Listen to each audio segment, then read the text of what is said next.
Hi, welcome to episode 6 of my Change Talk podcast. In this episode, I'm going to be talking with Mark John Williams, who's got over 40 years' experience in the care and support sector. And we're going to be talking about the circles of support model. A circle of support is a small group of family, friends, members of the community, and perhaps paid workers who intentionally mobilise around a person to support them, perhaps through a crisis or a thorny decision, to expand their social life over a longer period of time.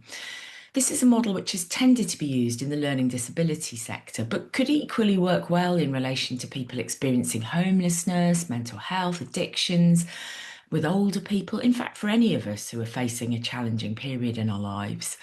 Mark describes the steps involved in setting up a circle.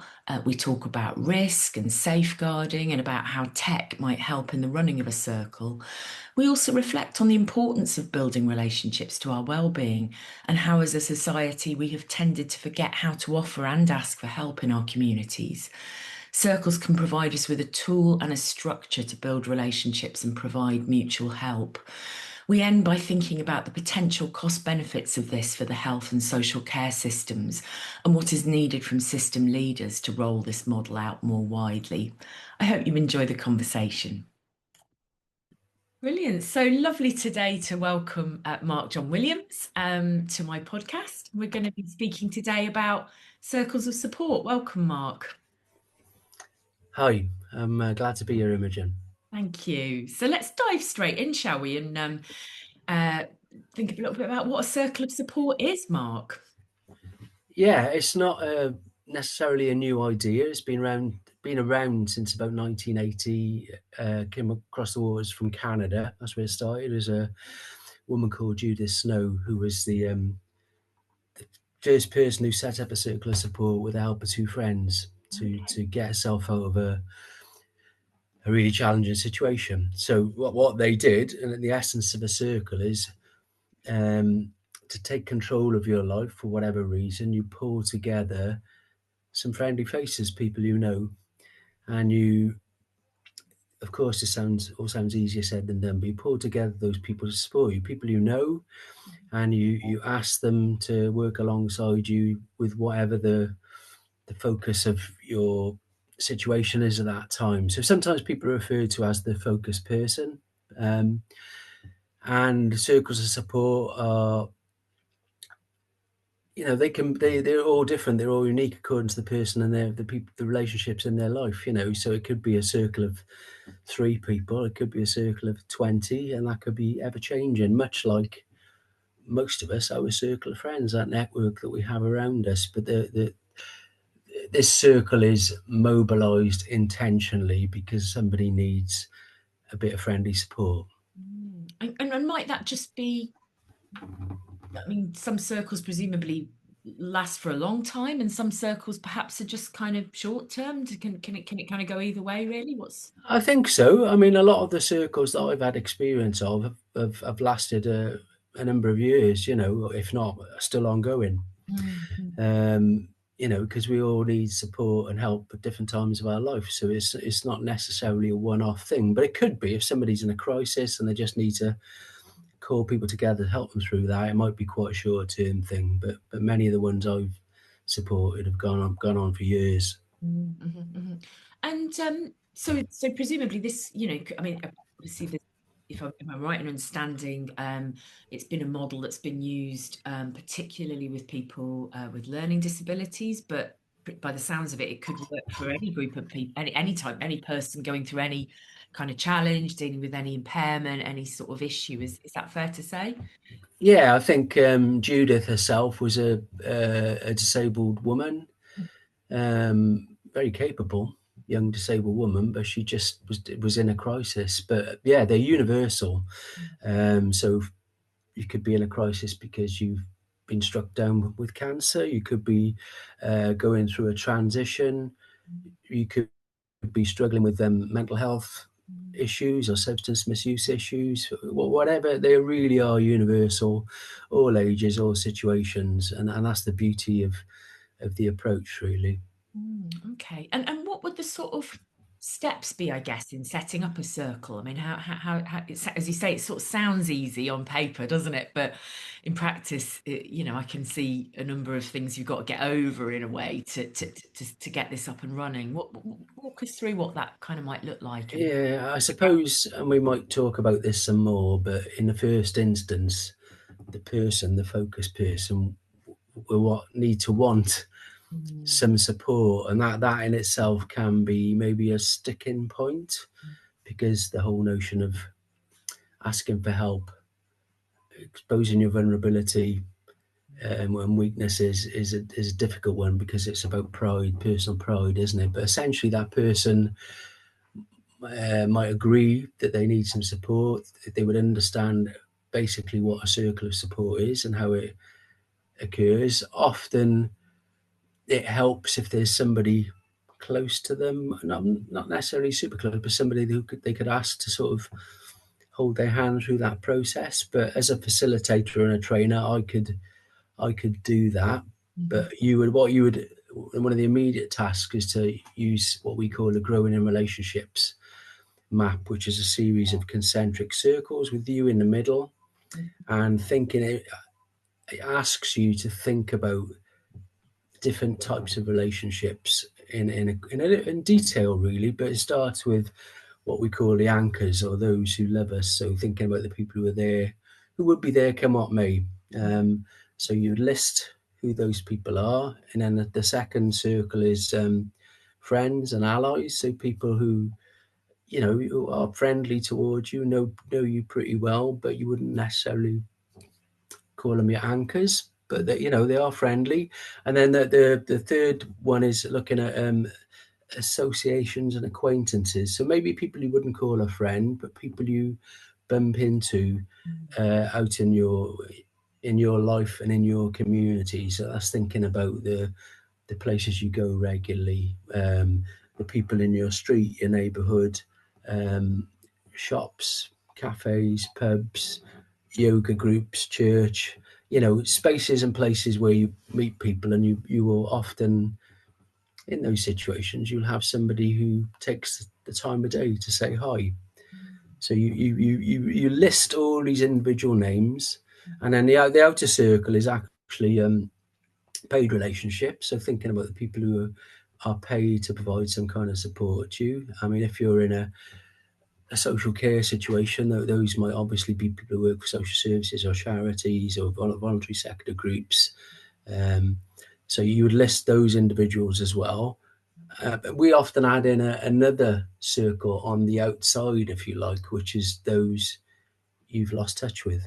mm, So there may be people who've moved away, or you may have moved, or they've gone on to do a different job or whatever, but you've lost touch with them a bit. But they may have been people who some time ago were in your anchors, friends, or associates circle. So we encourage people to think about those they've lost touch with as well.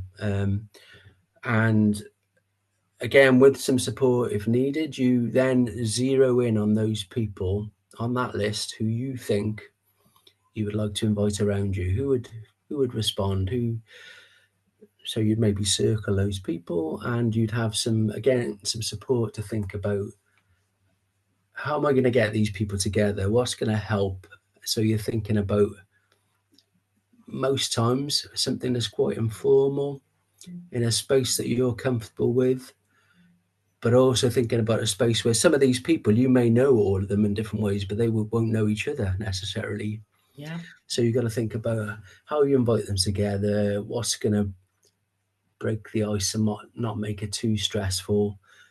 But at the end of the day, you're inviting people together for a purpose. So you would want to think about, well, when I invite them together, I in the invite in itself, I might say why I'm doing this. Mm, But also, again, when you get those people together, you may reiterate why you've done this. And for some people, it will be, I want a wider social life. I'm feeling a little bit isolated. mm, For other people, it'll be, my health has taken a hit, and I'm in a bit of a crisis, and I just need some support. Or I'm coming upon, there's a really big decision I need to make. I could really do with a sounding board of some people who could objectively helped me think about this. Mm, Um, so I think the invitation and the purpose are really fundamental. But my experience is that if you spend some time thinking really hard doing that, when you're doing that relationship map and focusing in on people, and you invite people on it in a personal way. mm, So this, for those working in, for example, social care or health, I would never encourage them to support somebody to send a letter with the headed paper from mm, Manchester City Council or yeah, the name of the charity. It's coming from me, the mm, focus person. And what we find is that people respond to that personal approach. And many people say, I feel quite privileged to be invited into this, mm, that you've chosen me mm, as someone you trust. So, that's a whistle stop tour of yeah. how you do this. That's really, really helpful. And I guess one of the things that was occurring to me as you were talking is, we've all got, I mean, I suppose I'm thinking, are the people who really don't have those kinds of live kind of contacts, people who would say, actually, due to bereavement or long-term isolation or other kind of traumas, mental health that's gone on in my life, I actually don't have kind of anchor people. I don't really have kind of, I'm not on talking terms with my neighbours. I don't go to church. Are the people who find they really haven't got many people to invite. How do you work with them? I mean, in my experience, there's never a situation where there's nobody. Mm, that's it. I think it's about looking hard and having that discussion with the person. Say, well, you may have lost touch with this person, but it sounds like you had a good relationship at the time, and some of that will be about self-esteem, won't it? People assuming, or thinking that they're not worthy of friends, or people wouldn't be interested, but that's never the case. That is never the case. The pandemic highlighted that people are there, Mm, and they will come if you that was that saying, if you build it, they will come. People are there. So I've had no experiences personally where we haven't been able to find somebody to invite. It might be one or two people once we've looked at it hard. One or two is better than none. yeah, yeah, And so, I mean, if I found a situation where somebody genuinely didn't have anybody, I would still use the relationship map to help them to think about why that is, or to look at ways that you can be connected, and let's talk about who you are and what you're into and your passions and interests, and how could we connect you to people in your community. So I think the relationship map in itself is mm, a health check in terms of mm. relationships. But going back to your original question, I've never found a situation where there's nobody. It's really reassuring, isn't it? I think, to know that actually, and yeah, I like that as a kind of, for some people, it may be that well, for everybody, there's a thinking and planning stage, isn't there, and that mapping stage. But for some people, there might actually be some steps you need to take before you're really in a position to launch the circle. You might kind of decide that, and actually, this is a very sort of, I suppose, a very interest-led way of doing it, isn't it? That actually, if, as you say, you come out of that relationship mapping exercise, realizing that these are things that you would like to connect with people on, or you used to go to church but you haven't been for many years, or you would like to have someone to meet in the pub every Wednesday, then it starts to create some steps that you might, with support, take in order to build a circle, doesn't it? Yeah, I mean, I've certainly had situations where we've got to the stage of people coming together, and the person or their main carer is suddenly cast out on whether anybody's going to show up. Ah, Because our self-esteem, we're managing on our own, and I don't think if people will come, but they come. yeah, Two people have turned up, and the next time four people have turned up. Um, so I think it's about a belief in human beings yeah, wanting to help. They are there. What you've really just got to have that belief that people will do the right thing. yeah, Um, and they will be there if asked. It's the invite is key. yeah. Yeah. And I guess, you've touched on the point about kind of paid workers and how they might fit into a circle, but tell us a little bit more about how all of this kind of fits with a kind of professional service world, or doesn't fit. I mean, does this create an alternative to that for some people, or a kind of complement, and you touched on your role as a facilitator. I mean, is that a kind of formal professional role or more of a voluntary role? How does this kind of sit alongside those kind of systems? I suppose as a professional, well, particularly in social care, um, we talk about outcomes, enabling outcomes for people. Well, for me, one of the most important outcomes is good quality relationships. Yeah. So I would see it as a professional, having worked as a support worker, worked in a day opportunity setting and a residential setting. It's my job to help you to further your ambitions and outcomes. And most times that includes relationships. And another part of our job is lessening dependence on us. Yeah. Nobody should really be totally dependent on paid support.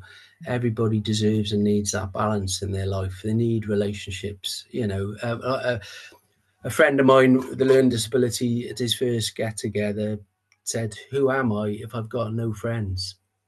Mm. You know, our friends define us as a context in our life, and we've got to be really careful as paid professionals that we're not masking loneliness and a lack of relationships. And my experience, that's what we often do when I've interviewed people with a learning disability and asked them who their friends are. Some of them are naming their staff, Yeah. and I'll have to say that, Kev, that's not your friend. You don't see them outside of work time, do you? Um, it's a friendly support worker. Mm. Now, if they were to move on from your life, Mm. they could be people on that map that you would identify to invite back in because you got on well with them. Yeah. So it's a really good way potentially of some people keeping a relationship that was quite good on a paid basis, but now becomes a friendship. Mm. Um, but yeah, I think the way that I learned about circles, we had some training about it, and then we encouraged people, and many of them were professionals, to sit alongside a person they supported to go through this process and help them to invite people together and kind of, where possible, step out of that space to allow that person to have those relationships. But your facilitating and bridging role is so important. um, I mean, an ex boss of mine described situations where people are in the community. We're not, largely people aren't in institutions anymore, they're in the community with support, but sometimes it's as if they're traveling around in a bubble. And Mm. he termed it the bubble of dependence. Mm. And so, how do we burst that bubble to create interdependence that most of us have got and take for granted? So, that is, bursting the bubble means the support worker, or in other cases, maybe mum, dad, brother, Mm. needs to step away and allow the community to be part of your life. And that, I think, that's a skill. You need to take positive risks to do that, to allow people to do this. So, um, I I've been guilty of saying sometimes this work is easy, but then I had a mum stand up in an event and tell me, no, this is not easy. This is the hardest thing we've ever had to do, because we've got to let go Mm. and trust other people. Yeah. So Very. it's a huge step for people. So it requires an attitude, a belief in people. It requires a bit of risk taking, but in a very positive sense, because what's the risk of not having relationships in your life? Yeah. The evidence shows that if you're really lonely and isolated, that you'll get ill sooner and you may die younger. Yeah. So there's a risk. There's another way of looking at the risk. If we don't do this and we retain dependency or isolation, Mm. you are in danger of getting ill. Mm. You know the longest study on what makes a good life, the Harvard study. Oh, yeah, yeah. That's what it talks about. It is the key to a good life is good quality relationships. Yeah. And I remember actually this time I read something that came out of that study, being struck by this sense that actually the people who are happiest in later life are those who, in previous years, not only had relationships but lent into their relationships. There's something there, isn't there, about leaning on the people around us and asking for that help and support in meaningful ways, which, as you rightly said at the start, I think we probably all find that difficult. And there's some really interesting reflections on what you've just said there around independence and dependence and how those are seen, aren't there? It's struck me, it's very interesting that so much of the kind of policy narrative is around the importance of people being independent, yet at the same time many of these service bubbles we create around people actually promote dependence and a sort of a kind of service land has been called service land, hasn't it? A kind of a dependence on service land rather than on the sort of creating and fostering those kind of natural relationships out in communities. Really struck me. Um, and even if you achieve a good level of independence, Mm. you can be independent and alone. Yeah. What's the point of having a job if you've got no friends to go for a coffee with or have a beer with or a glass of wine? And even with direct payments, for example, which is obviously a really empowering, person-centered way of supporting people. If you're just traveling around your community with your paid PA, Mm. you're still potentially in a dependence bubble. Mm. You Mm. might be independent to a degree, but Mm. where are your relationships? So I think this is a tool to get everybody thinking about the importance of relationships and the mechanics of relationship making. It doesn't just, popular belief is it happens naturally, but Mm. all of our relationships require, like you said, leaning into, require work. Mm. Um, they don't just magically happen. They require somebody in the relationship to make that next invitation to go and have a game of badminton or to go to the cafe or to go on holiday together. Otherwise, it drifts. It Mm. drifts apart, and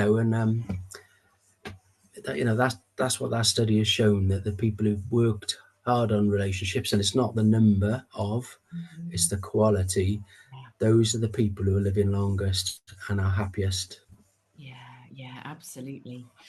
And I can see, I mean, you touched on positive risk taking, which is something we've done a bit of work on together in the past, haven't we, Mark, and thought a bit about. I'm just thinking for people who are not familiar with that concept, should we give them a bit of a definition? I don't know. Do you want to do that? Or do you want me to do that? Should we explain what that's all about? You start and I'll chip in. Okay, so I'd say when we talk about, I mean, obviously there's lots of narratives, aren't there, around risk within social care and health, real concerns around what our duty of care is of professionals. And I can imagine from a professional's point of view, the kind of risk of inviting people, members of the public, someone you half know from the pub into some kind of a helping structure. We'll come on to that in a bit more detail in a moment, but I can imagine there's all sorts of concerns there about safeguarding, about, at what point as professionals do we let go, all of that. And when we take a positive risk-taking approach, what we're really doing is sort of balancing out what this person really wants, they really need, what their kind of outcomes, what they want to achieve, like as you've said, relationships and ordinary life, the chance to go down to the pub, to be involved in their community. Those are the things the person wants. And we actually weigh all of those risks up with those benefits. And we kind of think, well, sometimes taking a risk is necessary in order to achieve the very things that matter the most to us, actually. And that means that we shouldn't not do things because they might at some level be risky. It doesn't mean we shouldn't look at those risks and take steps to mitigate them, but it certainly doesn't mean that we just rule those things out. Yeah, and I think in some of those professional fields in social care, we've almost been brainwashed to see the problem, not the solution, Mm, yeah, to yeah. see the negative possibilities, not the positive outcomes. Good relationships give us so much. They give us confidence, they give us connections, they give us shared interests, they give us emotional support, they give us unconditional support. Those are the outcomes. We need to weigh them against the safeguarding things. But I would say with circles of support, the outcomes are so massive for people and life changing. But we did a session on positive risk in a previous role, and we started it off by looking at a picture from Winnie the Pooh, where Pooh and Piglet are stood underneath a tree, and Piglet is saying, I think I've got this right, don't quote me, all you Pooh fans are going to jump on this, but Angry Pooh for biting in, yeah. Piglet says, Pooh, what if that branch falls on our head? And Pooh says, what if it doesn't? And I think we've been trained in social care to think like Piglet. Ooh, what if that happens? It's going to be on my back. And then, whereas we should think like Pooh, have belief in human beings. They will do good things. It's very rare that bad things happen. And by building a circle of support carefully, you're actually making people safer, because they will have eyes and ears around them looking out for them, as opposed to perhaps a monitoring system where you have a monitoring officer or an inspector come in once in a while. How does that safeguard stuff? What even does a DBS really do? A DBS check? Because when we build circles, we're inviting in people who aren't traditional volunteers, in inverted commas. They're not people who want to do that kind of volunteering. They're just a friendly neighbour or friend of the family offering some friendly support. They don't want to go through the rigmarole of a DBS check. They're just, but on inviting them together, we don't send people out willy-nilly just to do stuff with people they don't know. They're people they know in the first instance. Then we come together as a group and we build the confidence, make sure we all know each other well before people start making, the way a circle works, making offers to support around a particular interest or with a particular challenge. So I think it's making sure the balance is right in positive risk taking. That I would argue for Pooh on this one. Yeah. Have a belief in people. It's going to go right, not wrong, if you do it carefully enough. But instead, what we do often do is we talk ourselves out of it. And that is one of the barriers to circle building, is that people end up talking themselves out of it. But what they do is they keep the dependency. It's interesting, around the ways I'm really interested in the ways in which the circle can make somebody safer. And it strikes me your point earlier about somebody's got a decision to make, maybe, this is a group of people who might help you to make that decision and can, I'm not suggesting you'd sit down with your circle of support and do some kind of risk assessment, but if you've got a bright idea, this is something I'd like to do. You've got a group of people there to kind of go, have you thought about this? And well, I could do that to help it make it safer, or maybe we want to do it in this way, or to help you plan for those eventualities, I guess, and make decisions about weighing up the risk or otherwise the situation. It feels as though that group could really help you with that process, I think, in quite a natural way. Definitely, because as I said, when you're just surrounded by professionals, often you're always thinking about the safeguarding stuff, and so you may be erring more on the side of caution. Whereas if you get a group of ordinary people together, they will see more natural solutions and come up with creative ideas that sometimes in services we don't think of. And also, you're creating a balance. Without too often you get this discussion, particularly in the disability or learning disability world, that the main carer is providing the voice of the person. Whose voice is it? You. Whereas in a circle, my experience is that you do exactly what you described. You have a discussion. So I'll give you an example. My brother was working part-time in a tyre fitters. My brother has Down syndrome. He'd been working there some time. And as a brother who's got a positive outlook in terms of my brother's abilities, I said, well, Andrew, you could be working more. I'm sure they would hire you for extra hours. And But then we had the discussion in the group where people were saying, Mark, hang on, this is Andrew's life and his choice. And, we really looked at that and ultimately said, no, I'm quite happy working 1 day a week, thank you. So, and that again is experience we have within circles of carers and others saying this is, in some respects, taking the weight off my shoulders that I've had is spread amongst a group of people, and it's a group of people who have slightly different experiences. So, I'm a 70-year-old mum of a 40-year-old man, or a 50-year-old mum, I've got a 20-year-old child.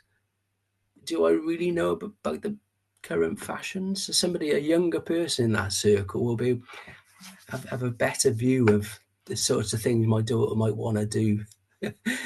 So, and that's our experience. So people say I get challenged by the people in the circle, but in a really positive way. So it is about supported decision making. Yes. And when we're often talking about advocacy and the right to advocacy, but we see that all the advocacy services are overstretched.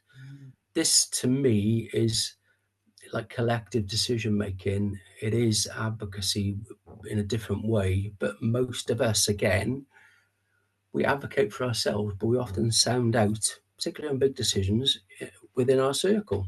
We might not listen to everything they say, but we have a sounding board, and that's what the circle provides.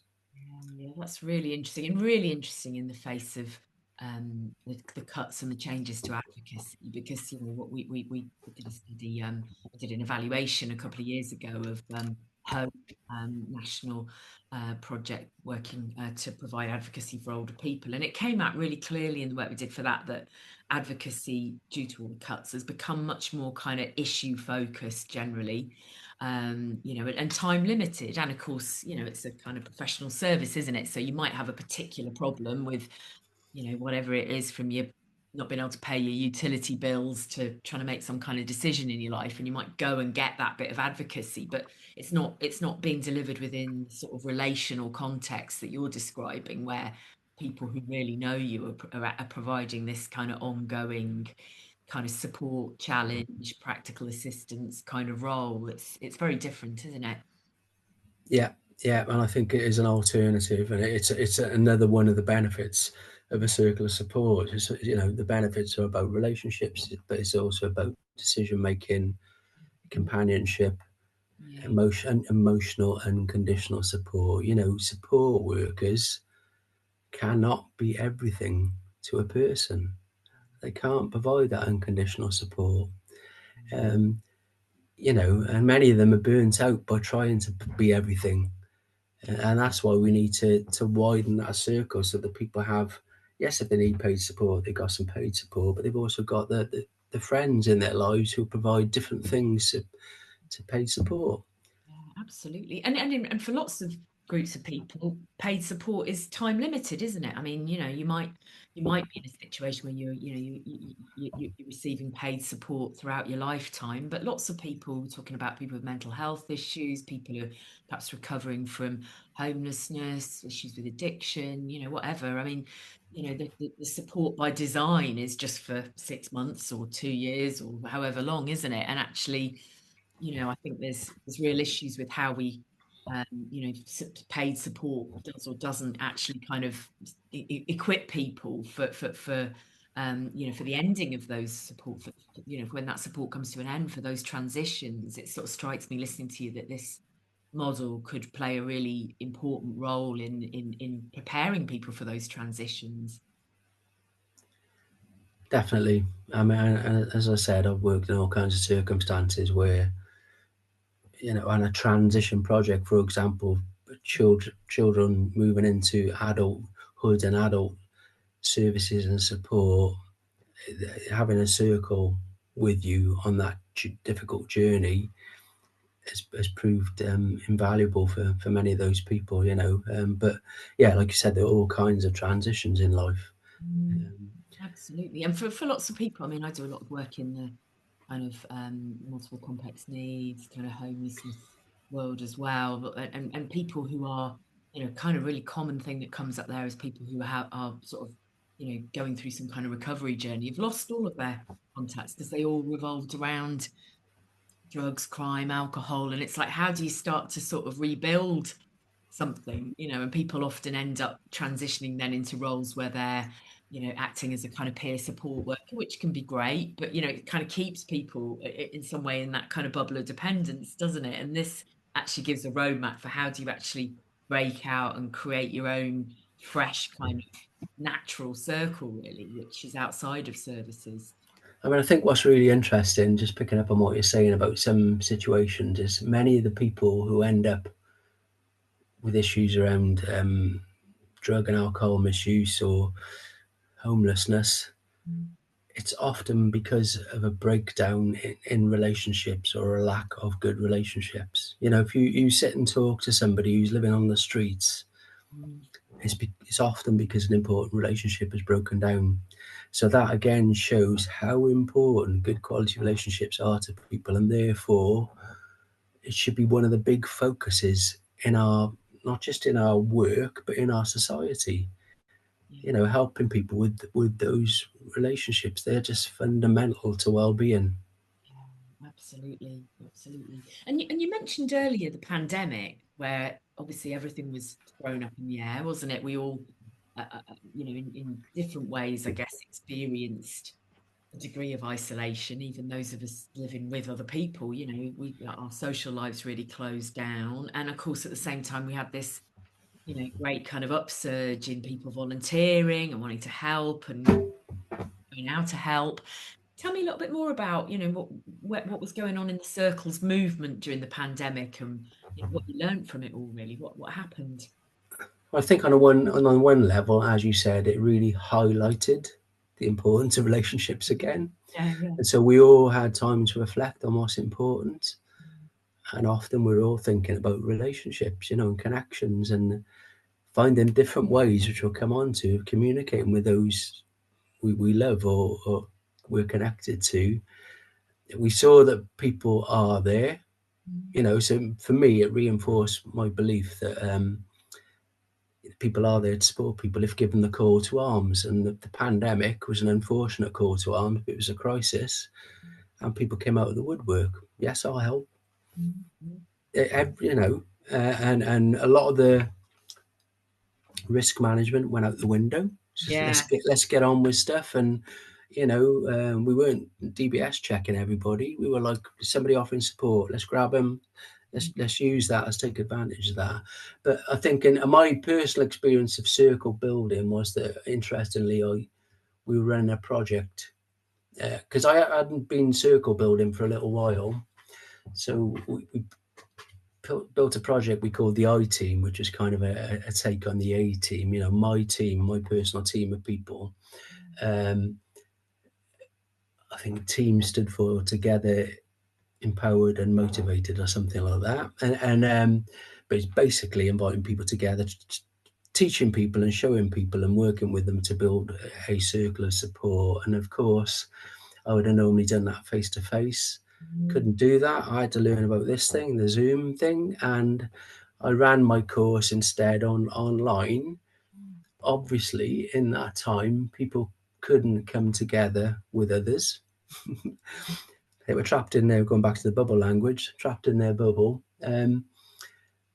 But I was so pleasantly surprised that even though we were working online and on video, we managed to mobilise, I think in our circumstance, 10 to 15 circles of support over a 9-month period by doing mini hour and a half, 2-hour sessions, chatting through this process, the importance of and the process of building circles. And then people would invite people together in the way that fitted for them in the circumstance, which was often WhatsApp video calls, Zoom, Facebook Live, etc., using the tech. And so we had lots of, and I've got photographs, I've got screenshots of lots of circles on screen, people on a WhatsApp video.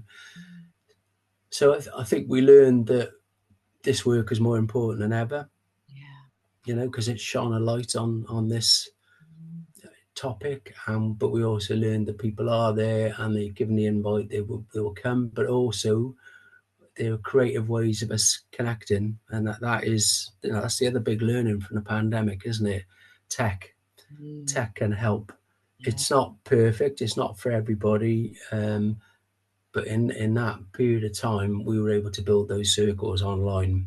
And what was really interesting about that was, we had one guy, I remember, with his mum supporting him to build a circle, and they would have a monthly get together with all the people he'd invited together.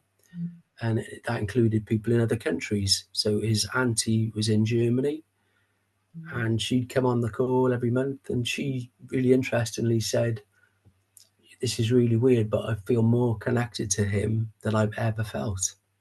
Yes, I'm thousands of miles away, mm, and I'm learning more about my nephew now than I ever have from a distance."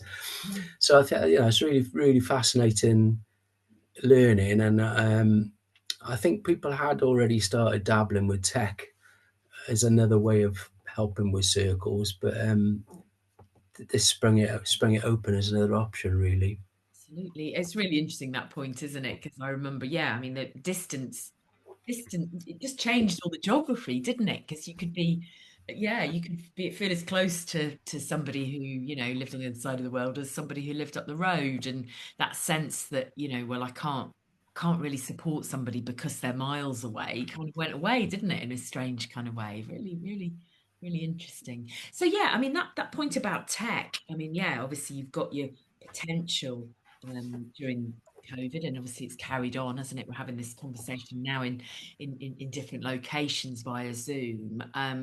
So obviously the possibility to do things online. There's also, I know, been various sort of developments around how we can use tech to help kind of coordinate activities, tasks, we were just looking the other day, you mentioned to me about an organisation in Australia called Gather My Crew. I was just taking a look at their website, and I'll put a link to that in the description below, Mark. But tell me a little bit more about what other kinds of roles some of these kind of different forms of tech might play, and how that can work in your view. Yeah, I think even before the pandemic, as I said, people were exploring this stuff. Mm, I remember a project I was working on. We stimulated, gave out small grants to explore this. So there are other apps out there that are connected to this. So there's one that was originally called Here to There. It's now called For Me, nice. FORMI.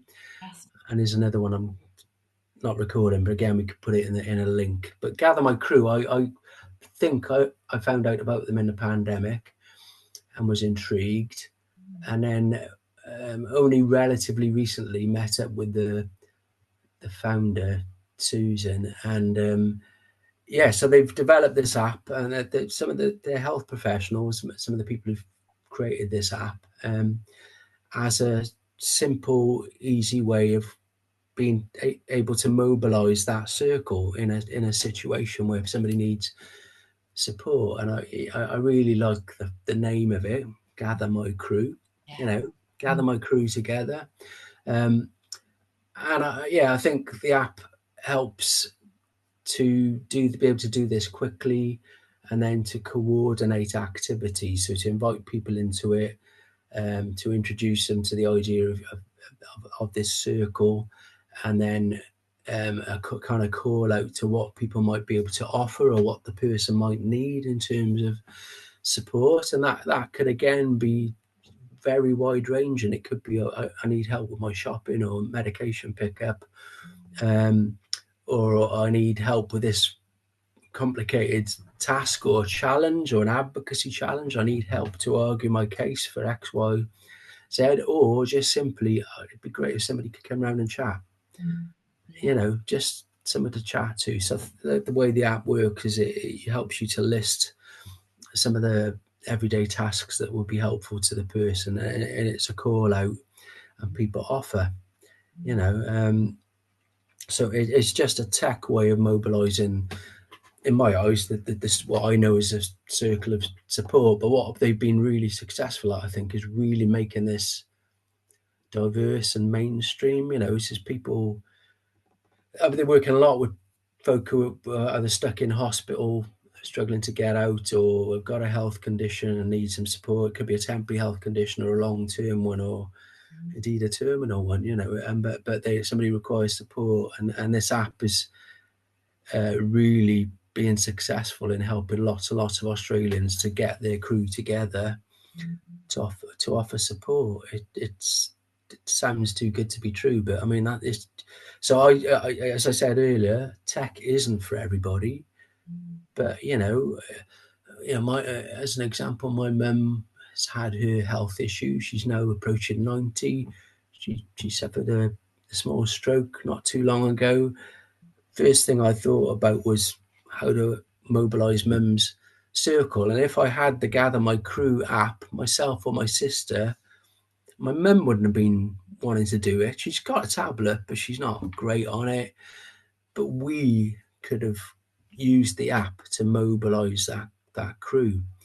So I think it's got some, it's worth exploring. It's obviously work in Australia. Yes, that's a different country, but I think usually the issues are universal worldwide, and so they're interested in potentially piloting that in other places. So we've had a discussion going on about that, and I'm really hopeful that we can get some kind of pilot project in Wales or somewhere else in the UK off the ground to explore it further.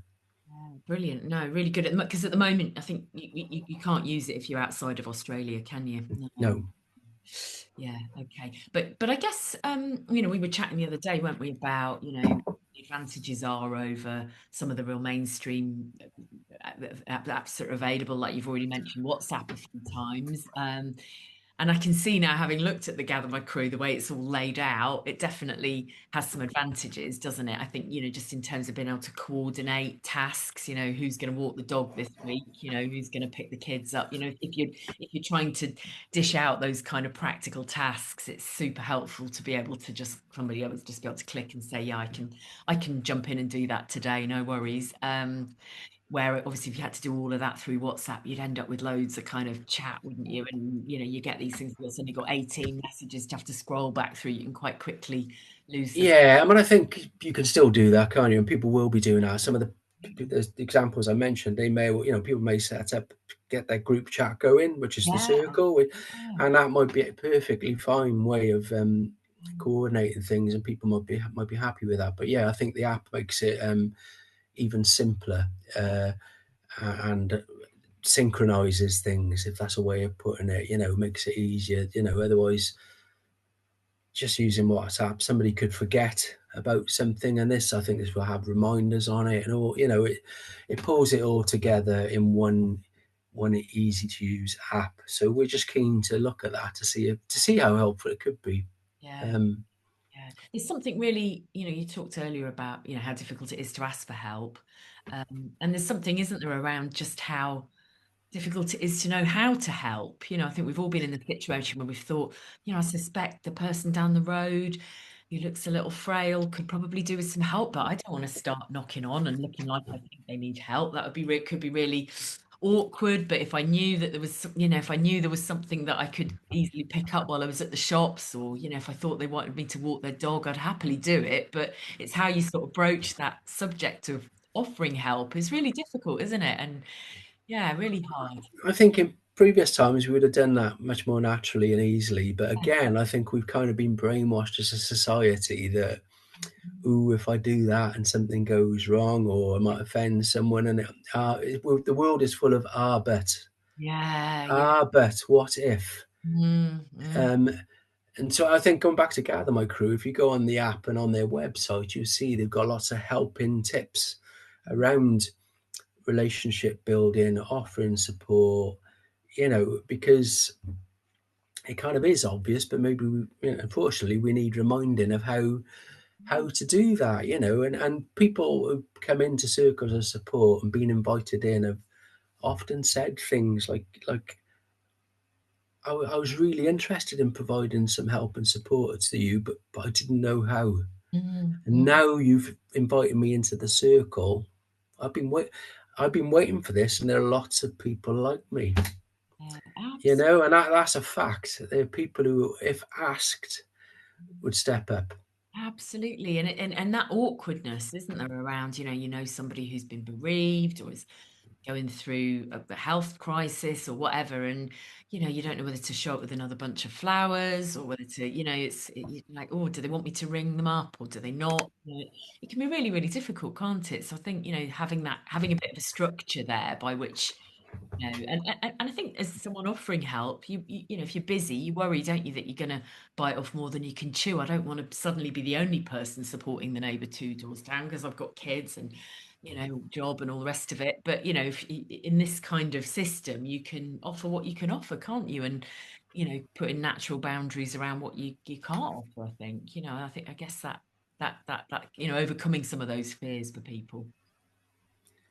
Yeah, definitely. And this the only frustration with this is, which we may go on to talk about, is why aren't we doing more of this? Why isn't there more of this going on? And so that's one of the reasons it's helpful to do something like this, just to get it in people's minds, to get them thinking about the common sense of this. But there are lots of barriers in there, and we really need to, recognize that relationships are key to well-being. We're always talking about well-being. Well, let's recognize that this is as important, if not more so, than, for example, losing weight. You see all the stuff at the moment about the injections. Oh, yeah, yeah, yeah. Well, this is a different type of injection. It's relationships, human relationships, and it will really help your health.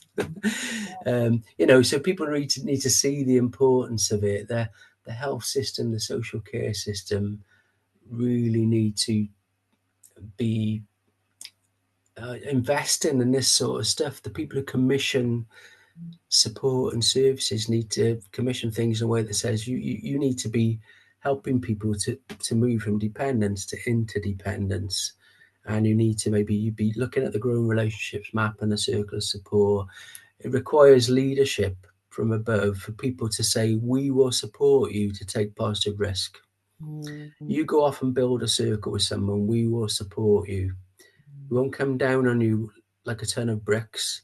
If something goes slightly wrong, we'll support you, because what you're doing is a good thing to do. It's what people need. We talk about person-centered practice and person-centered planning. As I said, most people, when you talk to them about what's important, what matters to them, it's often relationships. So if leaders support people to do that, to take those risks, to build in interdependence, so that we got, it's not move away from dependence. Independence is important, but interdependence is so important. And so, leaders and managers and CEOs and commissioners really need to find ways of levering these types of approaches, to so that people invest in it. But it does require a little bit of training, yeah. so that people really understand it. It's not something you just go off and do. In answer to the safeguarding question, we're training you in how to do this carefully, Yes. in a very thoughtful, person-centered way. So that means we help talk through how you build a circle and how to do it well. So yeah, that's my frustration, but that's why I'm still talking about this. I think it's, for me, one of the best ways of supporting people and communities to work together. Absolutely. And it strikes me as we're talking, I mean, one of my questions is, how do we sort of scale this up? What would that even look like? And I'm very struck as we're thinking about all the different kinds of circles and different sorts of people that might benefit from circles. I suppose, like lots of other things in life, there are a load of people who, if they just have the tools, and maybe they are already doing this, can just crack on and make up their own, then suddenly you break your leg, you're like, oh gosh, let's quickly see if a few people can help out with a few practical jobs. There are some people who will just kind of self-serve, set up a WhatsApp group, invite people to it. And then that kind of ripples right out to, some of those the person we were imagining right at the start, who's, lost so much self-esteem, is really isolated and can't even start to think who the kind of people are they would invite, and maybe is facing, a number of barriers to making that happen. It feels like there's lots of different things that need to kind of, there's a really diverse offer there, isn't there, for people at lots of different levels who may just need a bit of an idea or access to an app, right through to people who will need a lot of kind of really long-term hand-holding to kind of go through this journey, aren't there? So what does all of that mean really as we think about what the ask might be of some of these system leaders? Well, find out about circles and come and talk to people who are trying to do this work and look at how your organisation, the situations you support could benefit. There are people out there building circles. Obviously, these apps are being set up, but I began my circles of support journey in Cardiff in the 1990s. A group of us came together, and if I think about it now, we actually co-produced a circles project. So we had people in the advocacy world. Myself was working in the provider world, if you like, and then some of the people who got involved in individual circles support became involved. We had a diverse group of people who together co-produced what if we were going to do this stuff in our community, in our city, how might we do it, and let's create a plan together.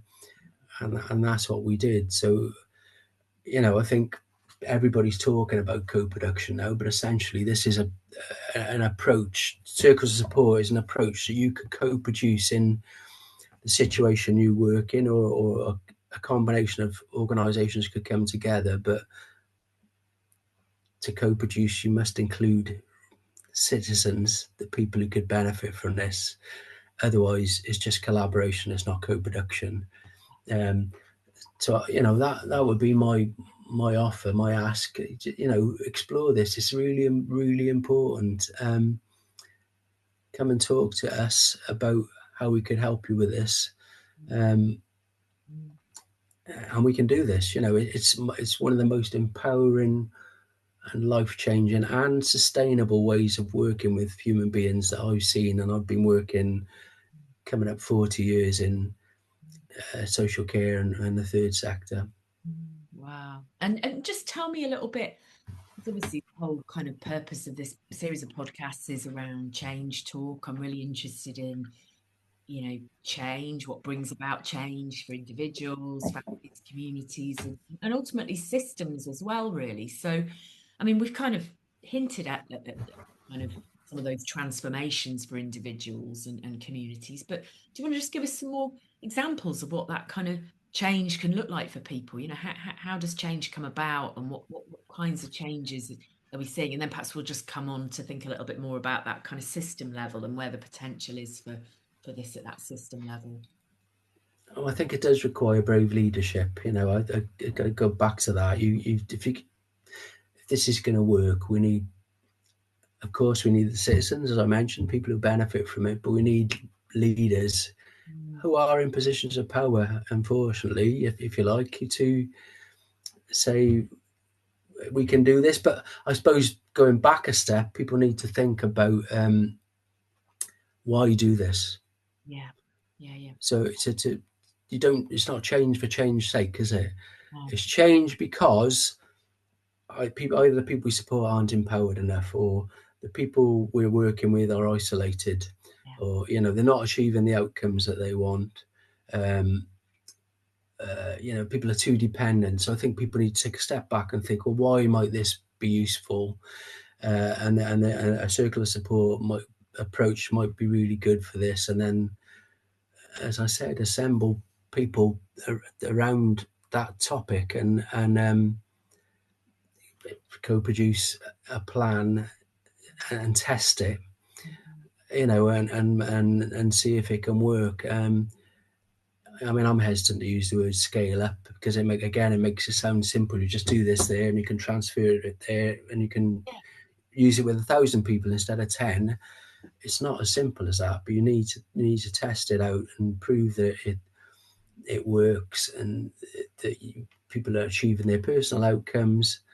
They're getting more and stronger relationships in their life, and that the relationships map, growing in relationships map, that's what it's called. It shows that growth, Yeah. in terms of numbers and quality. People are achieving their outcomes, and then let's see if we can help some more people with this. Let's see if we can get some of the people who've benefited to teach others about it. That's the most powerful way of creating change, sustainable change, is that people themselves teach, support, facilitate, and then you're going to build something sustainable. Because if it's made a difference to me, you're motivated. You're motivated by that. You know it works, so you'll be motivated to help others. I think that's why too often some change processes don't last, because they're driven just by professionals. You know, and I think the people who benefited need to be co-leading on this at the very least. Yeah, because the project funding comes to an end, doesn't it? You know, you do some sort of pilot, you employ a development worker, and then the funding runs out, and then that's it, isn't it? Where I can imagine if I'd been part of someone else's circle, I would just naturally understand this as a way of, and if something, you know, happened to me where I needed support, or something to someone else that I cared about, a sort of knee-jerk reaction would be to try and set up a circle of support, you know, and you'd get that kind of natural organic ripple effect that you get through, you know, through ordinary communities, don't you? Which, yeah, and it's kind of, how do we start that ripple? How do we facilitate that?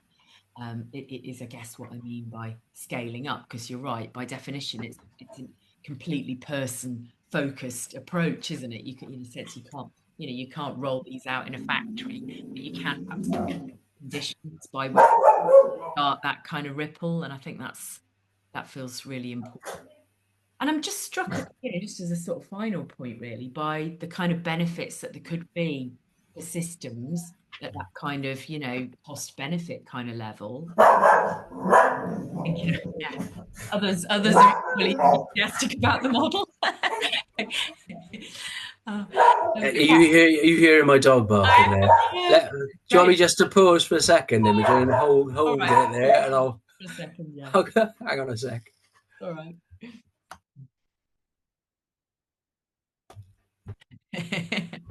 All sorted. Very effective. um, so I'll ask you that question again. So yeah, I'm just thinking around some of the benefits, you know, from a system point of view, some of those real big drivers, the kind of, I suppose, the cost benefits realistically that could come about from this approach for health and care and other kind of systems. You know, what kinds of things are you sort of seeing that you think, yeah, actually this could be really powerful. yeah, I mean, people become less dependent on services. Mm. They would cost less, in a sense, wouldn't they? We Yeah. lessen the support on the service. That's one of the ways that the system needs to think about this. It's not about necessarily doing yourself out of a job. We know the social care and health is in crisis. It's not coping. It's not able to provide the level of support that's out there. So this is another reason, isn't it? You know, communities can provide some support to people, and obviously people deserve relationships and friendships. So I think people need to think about the fact that it'll lessen, if done well, lessen support on the paid system, freeing them up to work with more people, or to work with people in more need, you know, whatever that is. You know, people I've worked with people who were regular hospital visitors, and because they built a circle, they're not going to hospital so frequently. So that is lessening the pressure, if we do this with enough people, on the system. We've got people who, you know, one of the big challenges of the day with the health and social care system is bed blocking.